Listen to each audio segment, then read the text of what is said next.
ஆப்பிரிக்கால இருக்கிற சவானா புல்வெளிகள்ல நிறைய வித்தியாசமான மான் வகைகள் எல்லாம் உண்டு. அதுல ஒரு வகையான மான்களுடைய பெயரு கெரேனக். ஆப்பிரிக்கால இருக்கிற மான் வகைகளுடைய அம்மாக்கள்ல இந்த கெரேனக் மான்களோட அம்மாக்களை தான் ரொம்ப சிறப்பு வாய்ந்த அம்மாக்கள்னு சொல்லுவாங்க. ஏன்னா இந்த கெரேனக் வகை அம்மாக்கள் தங்களுடைய குட்டிகளை ரொம்ப நாளைக்கு ரொம்ப கவனமா பார்த்துக்கும். குட்டிகள் தங்களுடைய வாழ்க்கையை தனியா ஆரம்பிக்கிறதுக்கு முன்னாடி நிறைய பயிற்சிகளும் கொடுக்கும். இப்படி இருக்கிற இந்த கெரேனக் வகை மான்கள்ல ஒரு அம்மா மானும் ஒரு குட்டி மானும் இருந்தது. ஆரம்பத்துல அந்த அம்மா மான் குட்டி மானை ரொம்ப பத்திரமா பாத்துக்குச்சு. சாப்பாடெல்லாம் கூட தானே எடுத்துட்டு வந்து கொடுத்துரும். மீறி சாப்பாடு தேடுறதுக்காக குட்டி மானை கூட்டிட்டு போனாலும் இந்த குட்டி மான் வேடிக்கை பாக்குறதோட சரி. ஆனா நாளாக இப்படியே பண்ணிட்டு இருக்க முடியாது இல்லையா? அதனால ஒரு நாள் தன்னுடைய குட்டிக்கு பயிற்சிகள் கொடுக்க ஆரம்பிக்கலாம்னு முடிவு செய்தது அந்த அம்மா மான்.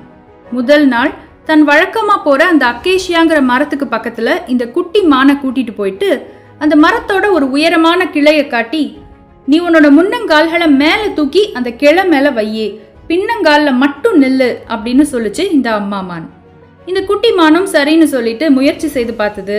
முன்னங்கால மேல தூக்கும் போது பயங்கர வலி, அதால தாங்க முடியல.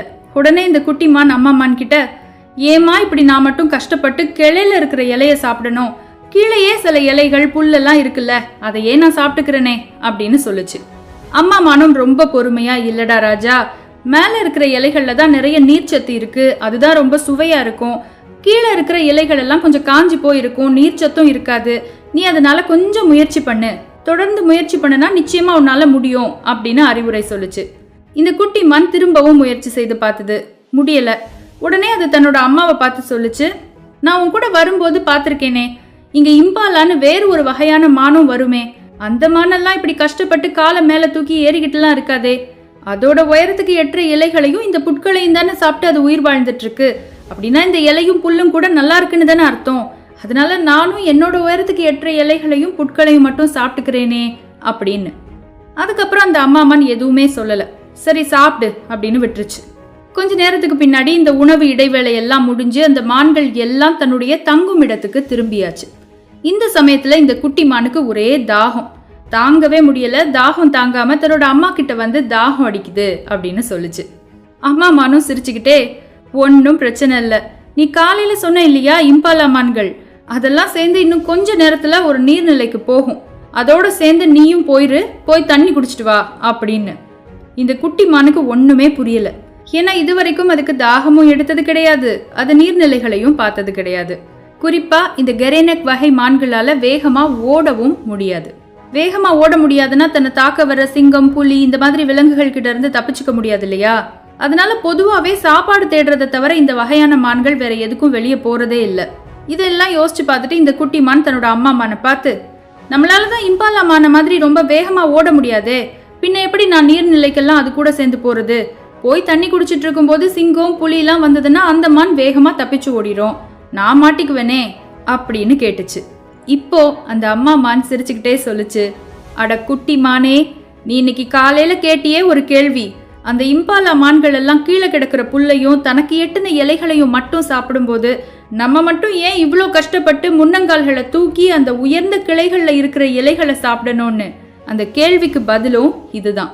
இம்பாலா மான்களை மாதிரி வேகமா ஓடி தப்பிச்சுக்கிற தகவமைப்பை நமக்கு இயற்கை கொடுக்கல. ஆனா அதுக்கு பதில் பலமான பின்னங்கால்களை இயற்கை நமக்கு கொடுத்திருக்கு.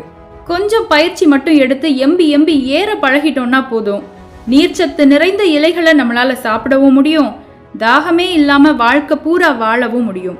அதை விட்டுட்டு அந்த இம்பாலா மானை பார்த்து நானும் கீழே கிடக்கிற இலைய தான் சாப்பிடுவேன், புல்லதான் சாப்பிடுவேன்னு நீ இருந்தேன்னா ஒன்னு தாகத்தால கஷ்டப்படணும், இல்லைன்னா தண்ணி குடிக்க போய் சிங்கத்திட்டையோ புலிட்டையோ மாட்டி சாகணும் அப்படின்னு. இன்னைக்கு இந்த கதையில வந்த இந்த குட்டி மான மாதிரி தான் நம்மள நிறைய பேரும் ஒரு பெரிய தப்பு பண்ணியிருப்போம்ல. நம்முடைய பலம், நம்முடைய பலகீனம், நம்முடைய திறமைய பார்த்து நம்முடைய குறிக்கோள்களை அமைச்சிக்காம, அவெல்லாம் என்ன இப்படி கஷ்டப்பட்டா உழைச்சிட்டு தெரியறான், நல்லா தானே இருக்கான், நான் மட்டும் ஏன் இவ்வளோ கஷ்டப்பட்டு உழைக்கணும்னு முயற்சிகளை ஒத்தி போட்டிருப்போம்ல. அப்படிப்பட்ட ஒருத்தங்களா நீங்க இருந்தீங்கன்னு சொன்னா உங்களுக்கு இந்த கதை என்ன சொல்லுதுன்னு தெரியுமா? ஒவ்வொருவருடைய வாழ்க்கையும் வேறு, ஒவ்வொருவர் சந்திக்கிற சவால்களும் வேறு. அந்த சவால்களை சந்திக்கிறதுக்காக உங்களுக்கு கொடுக்கப்பட்டிருக்கிற பலம், பலகீனம், திறமையும் வேறதான்.